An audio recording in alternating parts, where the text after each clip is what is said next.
Hi everyone, it's coming up to Easter again, and that's a time when a lot of bunnies are purchased for Easter gifts, and within a year a lot of those, 80% actually, of those bunnies end up either dying from neglect and abuse or end up in shelters.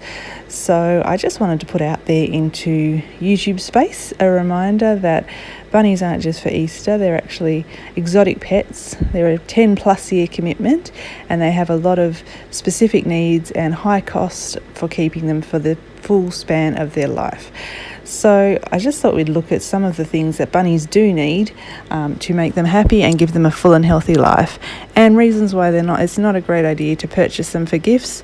No animals really, it's never a good idea to purchase an animal for a gift because every animal has their own specific needs. They're a big, huge commitment and they always have costs associated with them: vet bills, food bills, general care bills, a lot of things. So I just wanted to go through what you need if you are thinking of getting a bunny, what it includes in having a bunny.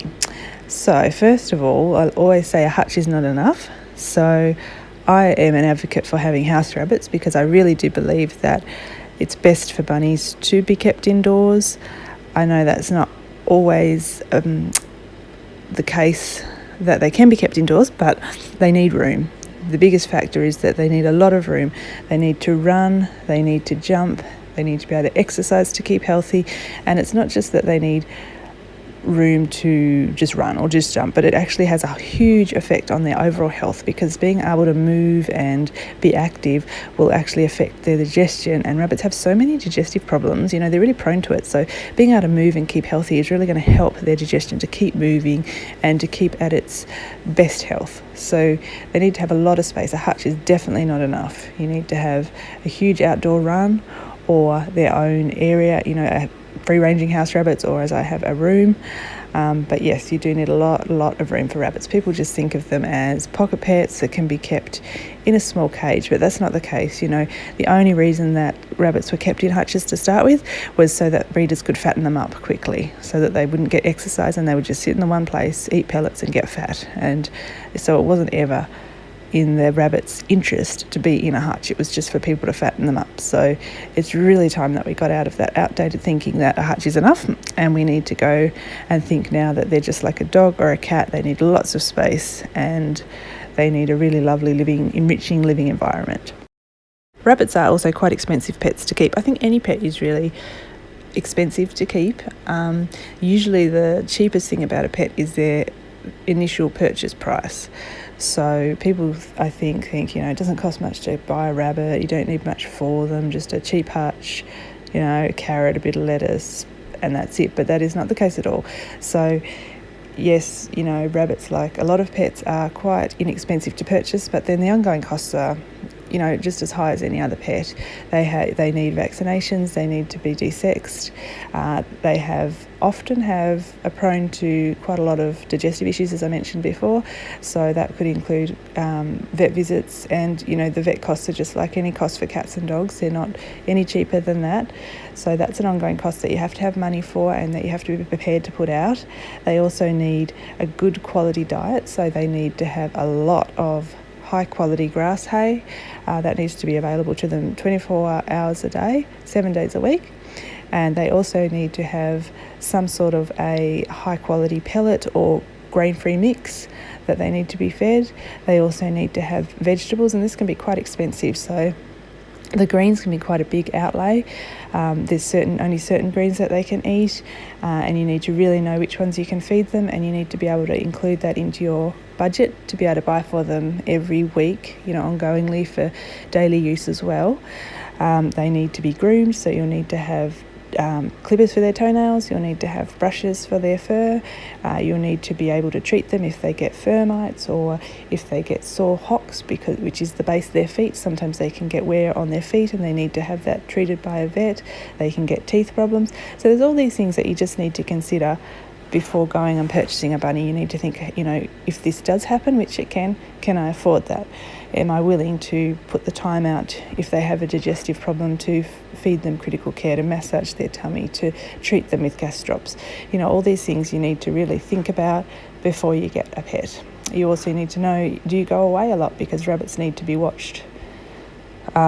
Regularly you need to keep an eye on them all the time to see if there is a digestive problem coming up or if there is a health problem that needs to be dealt with immediately, because rabbits can go downhill really fast with their health problems and can die within a very short amount of time if they're not treated properly. So you need to know, if I do go away, can I get a house sitter to come in and mind my rabbits, or do I have someone that knows how to take care of rabbits properly? Because there's a lot of people that know how to look after a cat or a dog, but people aren't as clued in generally as how to look after a rabbit. So you need to make sure you've got someone in mind that can do that.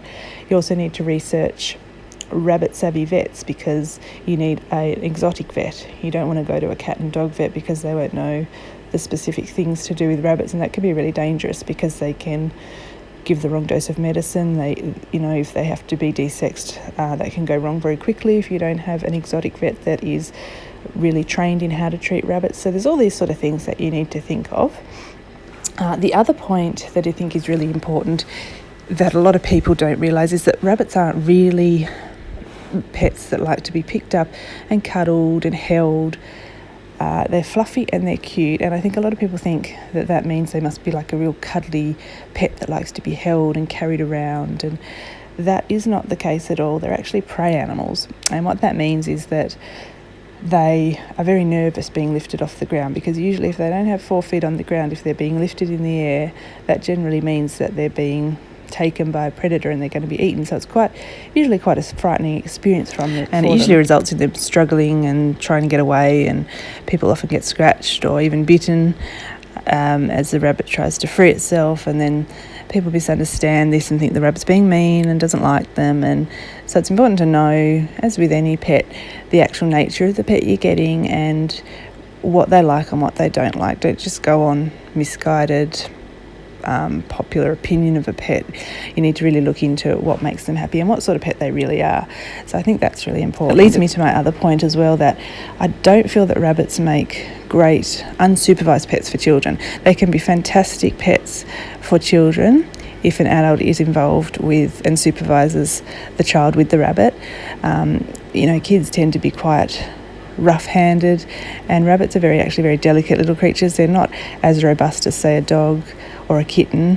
Any pet needs to be handled gently, but rabbits have very delicate spine and very strong hind legs, and if they're struggling to get away from being held by a child, they can actually break their spine by kicking too hard with their back legs trying to get free. And that's a horrible experience for the child, and also devastating because it's the end of the rabbit's life. So I think they could be fantastic teachers. They're beautiful animals, and they have so much to offer, but you need to just realise that they're either better for a more mature aged child or an adult if you can't supervise them all the time with a smaller child. So that's something else to take into consideration. I think people see them as pocket pets and a great first pet for a child, but that's not the case at all. They have very subtle communication, rabbits. They obviously don't have a voice unless they're absolutely terrified, when they scream when they think they're going to die. Apart from that, they don't make many sounds. They can grunt sometimes if they're really angry, but that's about it. So unlike a cat that might hiss at a child to let them know, I don't like this, rabbits don't have that. So you really have to watch a rabbit's body language and know how to read them, know what it means if they bump you on the leg, to that's a sign to get out of my way please, or I'm going to bite you because you're really blocking my path. But kids often won't won't understand that, won't be able to see that's what the rabbit's trying to do. And it's really important that an adult is involved if a rabbit is going to be a child's pet, so that they can teach the children how to handle a rabbit properly, what to look for, and that sort of thing. So that's just another point that I think is important to realise as well. They're not really cuddly pets. Don't get me wrong, they love interaction and they love attention. So being able to sit on the floor with them and pat them and, that sort of thing is lovely, but they really don't enjoy on the whole picked up and snuggled like a child might like to do. So I think that's another important point. And the last thing that I just wanted to recap on was that they are a big commitment. A lot of people think rabbits are a little bit similar to mice in that they only live for, a few years, 3-4 years. But rabbits actually live for a lot longer. Well, hopefully will live for a lot longer. They have a lifespan that can go into their teens if they're house rabbits. My oldest bunny at the moment, Coco, she's 11 years old. I've had her since she was little, so I've had her for 11 years now. And my second oldest, Billy, he's 9 years old. So they do live for a long time, which is fantastic. But you need to know that they are a long-term commitment pet. They're not just for the interim, they're not just for the now, they're for the projected long term. So you need to make sure that you are going to be able to care for them for that amount of time. From where you are today, in 5 years' time, are you still going to be able to have a rabbit? And you just need to really think about that and make sure the answer is yes before you adopt one of these wonderful pets. So don't get me wrong, rabbits are amazing pets. They are absolutely worth the time, worth the money. Beautiful, beautiful little souls, and I would just never be without rabbits again. But you just need to really realise what it includes to take care of a rabbit, what a rabbit's all about, and not just get one on a whim. You need to make sure that you're set up for a rabbit. You understand the care needs, the cost needs, and the time and everything that is involved in caring for them before you go ahead and purchase one. So that's just my little video on why it's not a great idea to get a rabbit for Easter. Definitely a better idea to get a stuffed toy rabbit or a chocolate rabbit and save adopting a living live creature for when the time is right and when you are able to commit to that time-wise and monetary-wise.